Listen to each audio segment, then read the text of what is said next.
અને વાત હવે અમદાવાદથી કરીએ, જ્યાં કોંગ્રેસ કોર્પોરેટર પર દબંગાઈના આક્ષેપ કરાયા છે। ચાંદખેડા વોર્ડની મિટિંગમાં મારામારીના આક્ષેપ કરવામાં આવ્યા। સંગઠન સૃજન અભિયાન અંતર્ગત બેઠક યોજાઈ હતી। કોર્પોરેટર રાજશ્રી કેસરી અને તેમના પિતા પર આક્ષેપ કરાયો છે। ચાંદખેડા વોર્ડ પ્રમુખ અમિત પટેલને માર માર્યાનો આરોપ છે।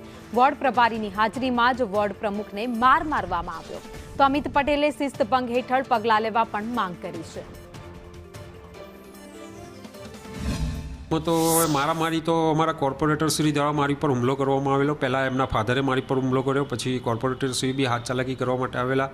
પછી અમારા જે પ્રભારી પ્રદેશના શહેરના હતા એ વચ્ચે પડીને તાત્કાલિક એમને રોક્યા હતા અને આખું પાછા ઠેલવ્યા હતા। એટલે ત્યાં મામલો મેં ઠારો પાડીને પાર્ટીની શિસ્તતા સાચવવા માટે અને ડિસિપ્લિન સાચવવા માટે અમે લોકો ત્યાં ચૂપ થઈ ગયેલા હતા। કયા કારણોસર મારી ઉપર હુમલો થયો એનું મને નથી ખબર।